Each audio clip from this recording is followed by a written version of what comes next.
Bismillahirrahmanirrahim. Assalamualaikum warahmatullahi wabarakatuh. Perkenalkan, saya Muhammad Nur Sabat Wahid dari program studi Teknik Informatika dan Komputer dengan NIM 220209502056. Di sini saya akan membahas tentang 6 topik. Yakni topik yang pertama yaitu hakikat dan urgensi identitas nasional. Yang kedua, dinamika dan tantangan identitas nasional. Yang ketiga, hakikat dan urgensi integrasi nasional. Yang keempat, dinamika dan tantangan integrasi nasional. Yang kelima, hakikat dan urgensi konstitusi negara Indonesia. Dan yang terakhir, dinamika dan tantangan konstitusi negara Indonesia. Kemudian topik yang pertama, hakikat dan urgensi identitas nasional. Jadi, kita perlu ketahui apa itu identitas nasional. Jadi, identitas nasional itu terdiri dari dua kata, yakni identitas dan nasional. Identitas berarti ciri-ciri atau keadaan khusus yang bisa disebut sebagai jati diri, sedangkan nasional berarti sesuatu yang bersifat kebangsaan, berkenaan atau berasal dari bangsa sendiri, meliputi suatu bangsa. Maka dapat disimpulkan bahwa identitas nasional adalah jati diri, perasaan, keyakinan atau hal yang melekat pada diri suatu bangsa. Dan yang kedua ada unsur-unsur identitas nasional. Yang pertama, suku bangsa. Suku bangsa adalah golongan sosial yang khusus yang bersifat askriptif atau ada sejak lahir, yang sama coraknya dengan golongan umur dan jenis kelamin. Di Indonesia terdapat banyak sekali suku bangsa atau kelompok etnis dengan tidak kurang 300 dialek bangsa Indonesia. Dan yang kedua, ada agama. Bangsa Indonesia dikenal sebagai masyarakat yang agamis. Agama-agama yang tumbuh dan berkembang di Nusantara adalah agama Islam, Kristen, Katolik, Hindu, Buddha, dan Konghucu. Tetapi agama Konghucu ini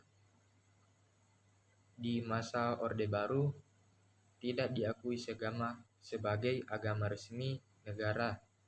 Namun sejak pemerintahan Presiden Abdurrahman Wahid, istilah agama resmi ini dihapus oleh negara. Yang ketiga, ada kebudayaan. Kebudayaan adalah pengetahuan manusia sebagai makhluk sosial yang isinya adalah perangkat-perangkat atau model-model pengetahuan yang secara kolektif digunakan oleh pendukung-pendukungnya untuk menafsirkan dan memahami lingkungan yang dihadapi dan digunakan sebagai rujukan atau pedoman untuk bertindak atau dalam bentuk kelakuan benda-benda kebudayaan. Dan yang terakhir, ada bahasa. Bahasa merupakan bentuk pendukung identitas nasional. Bahasa dipahami sebagai sistem perlambang yang secara arbiter dibentuk atas unsur-unsur bunyi ucapan manusia yang digunakan sebagai sarana. Dan yang ketiga, ada fungsi dan urgensi identitas nasional. Identitas nasional itu penting, sebagaimana telah dijelaskan bahwa sebuah negara dibiarkan seorang individu manusia. Salah satu tujuan Tuhan menciptakan manusia adalah agar manusia saling mengenal. Jadi, individu manusia dapat mengenal atau dikenali oleh individu lain. Dan manusia juga perlu memiliki ciri atau identitas. Dan identitas penting bagi kewibawaan negara dan bangsa Indonesia. Dengan adanya identitas, maka akan tumbuh rasa hormat dan saling menghargai antar negara-negara dan bangsa lain. Dalam berhubungan antar negara, tercipta hubungan yang sederajat atau sejajar, karena masing-masing mengakui bahwa setiap negara berdaulat tidak boleh melampaui kedaulatan negara lain.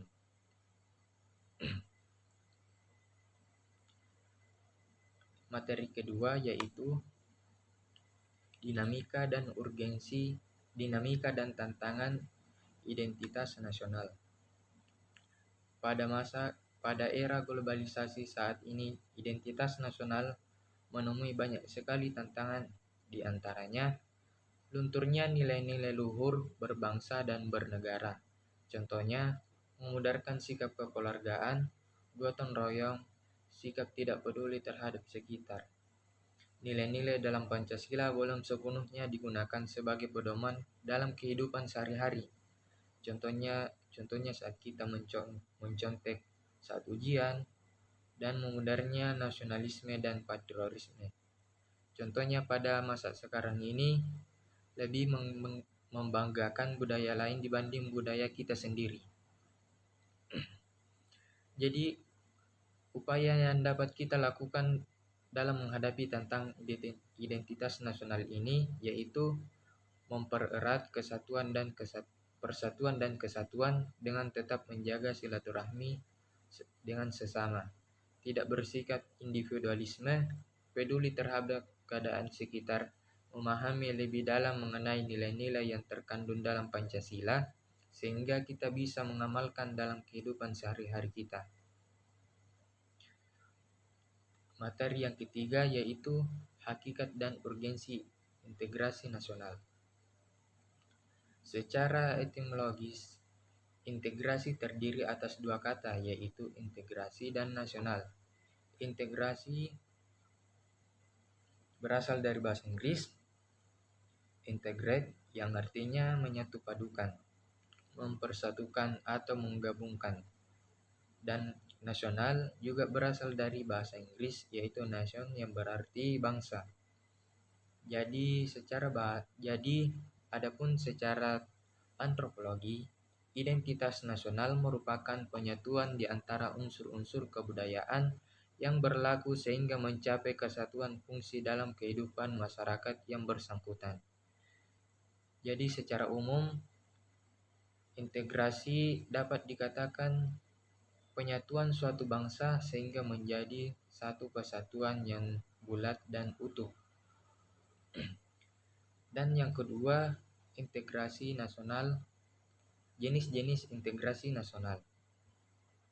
Yang pertama, integrasi bangsa. Integrasi bangsa ini menunjuk pada proses penyatuan berbagai kelompok budaya dan sosial dalam satu kesatuan wilayah dan dalam pembentukan identitas nasional. Yang kedua, integrasi wilayah.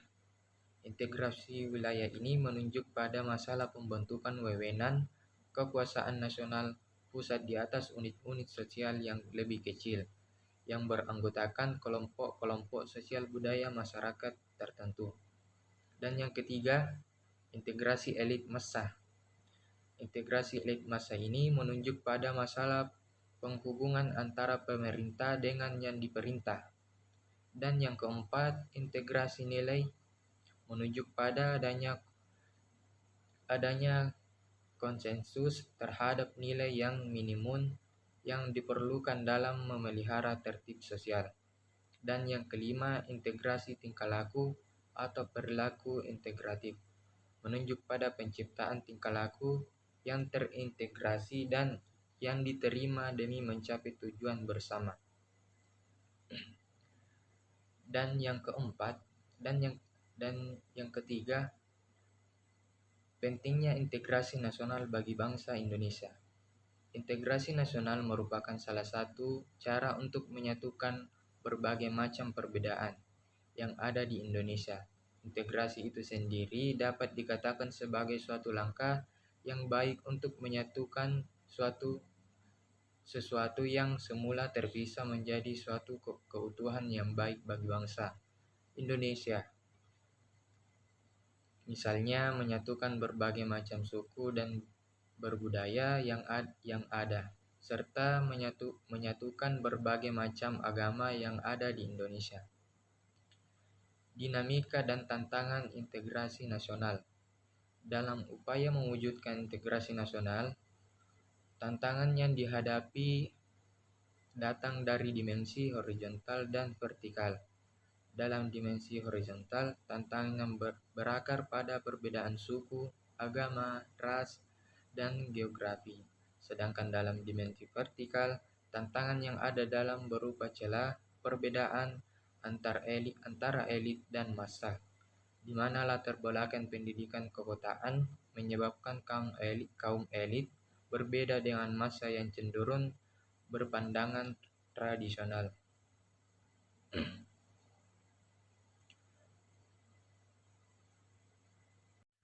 Dan materi yang kelima yaitu hakikat dan urgensi konstitusi negara Indonesia.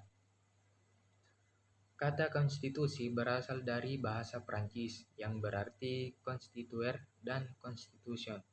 Kata pertama berarti membentuk, mendirikan atau menyusun, dan kata kedua berarti susunan atau peranata atau masyarakat. Dengan demikian, konstitusi memiliki arti prawolandari segala peraturan mengenai suatu negara. Yang kedua, perlunya konstitusi dalam kehidupan berbangsa negara Indonesia. Syarat terbentuknya suatu negara yaitu setiap negara harus memiliki konstitusi. Tanpa adanya konstitusi, negara tersebut tidak mungkin terbentuk dalam suatu ketatanegaraan. Konstitusi merupakan hal pokok yang harus dipenuhi dan tidak dapat dipisahkan.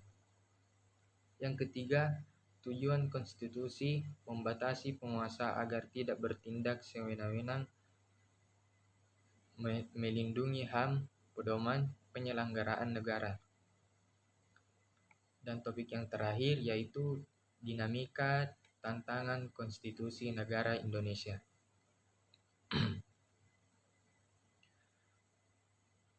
Tantangan pelaksanaan Undang-Undang Dasar 1945 sebagai konstitusi Indonesia. Konsekuensi dari supremasi konstitusi dan hierarki perundang-undangan dalam suatu sistem hukum, maka perubahan konstitusi mengharuskan adanya perubahan terhadap perundang-undangan serta pelaksanaan.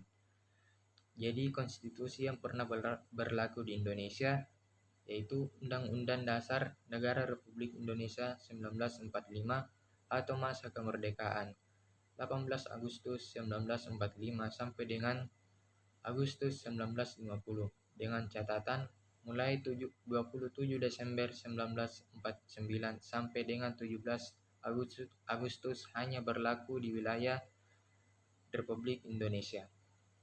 Proklamasi Konstitusi RIS 1949 27 Desember 1949 sampai dengan 17 Agustus 1950. Undang-Undang Dasar 1950 17 Agustus 1950 sampai dengan 5 Juli 1959. Undang-Undang Dasar NRI 1945 atau masa Orde Lama 5 Juli 1959 sampai dengan 1965. Undang-Undang Dasar NRI 1945 atau masa Orde Baru 1966 sampai dengan 1999. Pada awal era reformasi, pertengahan 1998 muncul berbagai tuntutan reformasi di masyarakat. Tuntutan tersebut disampaikan oleh berbagai komponen bangsa, terutama oleh mahasiswa dan pemuda. Beberapa tuntutan reformasi itu adalah mengamandemenkan Undang-Undang Negara Republik Indonesia 1945, menghapus doktrin dwifungsi Angkatan Bersenjata Republik Indonesia, menegakkan supremasi hukum, penghormatan hak asasi manusia atau HAM, serta pemberantasan korupsi dan nepotisme atau KKN. Melakukan desentralisasi dan hubungan yang adil antara pusat dan daerah, mewujudkan kebebasan pers, mewujudkan kehidupan demokrasi.